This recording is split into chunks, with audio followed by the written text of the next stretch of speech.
Look, let's be honest for a second. You're doing everything right. You stop buying the $5 lattes, you're meal prepping on Sundays until your fridge is a sea of plastic containers, and you're checking your banking app 3 times a day like it's a scoreboard. But despite all that hustle, your net worth feels like it's stuck in the mud. You finally hit that first $1,000, then maybe three, and you're waiting for the clouds to part and the magic of compounding to kick in. But it doesn't. It feels like you're trying to push a literal boulder up a hill while the IRS and inflation are at the top throwing rocks at you. Here's the uncomfortable truth that nobody in the hustle culture sphere wants to admit. The first $10,000 is the absolute worst part of wealth building. It's grueling, it's slow, and it feels like a lie. But there is a very specific reason why everything changes even more after you cross that $10,000 threshold, and it isn't just because you have more money in the bank.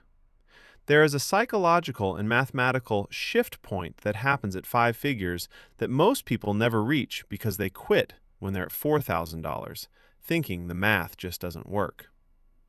Listen, the common financial advice you've been fed is actually designed to keep you in the middle class. We're told to save 10%, put it in a 401k, and wait 40 years. But did you know that for the average American, a sudden $1,000 emergency would completely bankrupt them? We are living in a country where the American dream has been leveraged out for a monthly payment on a depreciating SUV. Most people are playing a game they've already lost because they don't understand the velocity of capital. When you have $0, your money has zero power. When you have $1,000, your money has the power of a wet firecracker. But $10,000? That is the first time in your life you actually have a financial weapon. Think of your money like a small fire. When you're just starting out, you're desperately rubbing two sticks together. Every time a gust of wind, like a flat tire or a medical bill, blows through, your little spark dies. You have to start over from scratch. But $10,000 is the point where you finally built a solid base of glowing embers. The wind doesn't put it out anymore. In fact, the wind starts to make the fire grow. This is the escape velocity of personal finance. Most people are focused on the interest rate of their high-yield savings account or whether the S&P 500 is up or down by 1% today. If you have $500 in the bank, a 10% return is $50. Who cares? That's a nice dinner. It's not life-changing. But once you hit that $10,000 mark, the math starts to actually move the needle on your daily life. Here is the thing that the gurus won't tell you because it sounds boring. The first $10,000 is 100% about your behavior, but the next $100,000 is about your capital. You cannot invest your way out of being broke. If you have $2,000, you don't have an investment problem. You have an income and discipline problem. You are working for your money. But the moment you hit 5 figures, for the first time in your adult life, your money starts working for you. It's a tiny entry-level employee, sure, but it's there. It's working while you sleep. And there is a secret multiplier effect that kicks in at this exact stage that I'm going to explain in a minute. And it's the reason why the rich seem to get richer effortlessly while you're struggling to save an extra $20 a week. Let's talk about the psychological warfare of the $10,000 mark. Up until this point, you've been living in a state of scarcity brain.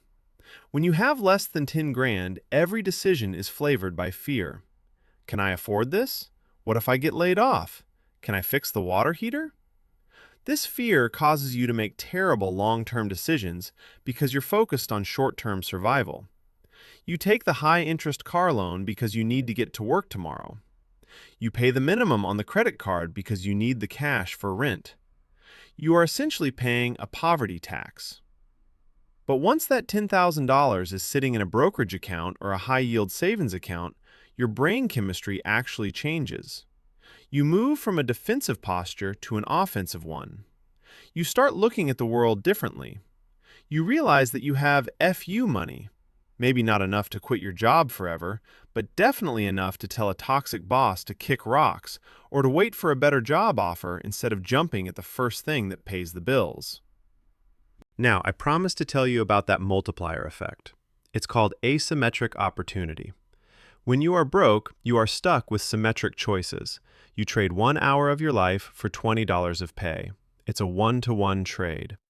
But when you have $10,000, you can start taking advantage of opportunities that are closed to everyone else. You can buy in bulk. You can pay your insurance annually instead of monthly to save 15%. You can snatch up a discounted asset because someone else is in a desperate spot and needs cash fast. Essentially, having money makes everything you buy cheaper. It is the ultimate irony of the American economy. It is incredibly expensive to be poor, and it is remarkably cheap to be wealthy. Look, I know it feels like you're shouting into a void. I know it feels like that $10,000 goal is a mountain peak hidden in the clouds. But you have to understand that wealth is back-heavy. The first $10,000 takes the most effort, but it provides the least visible result. It's like building a skyscraper.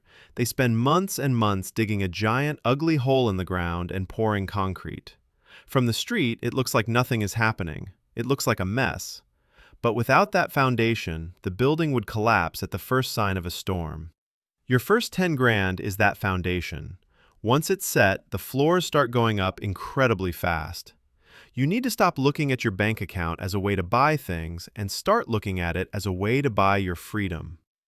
Every dollar you stack above that $10,000 line is a soldier in your army. And here is the secret I delayed telling you.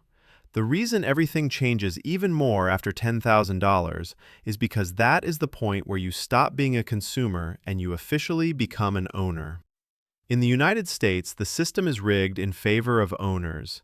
Tax laws favor owners. The legal system favors owners.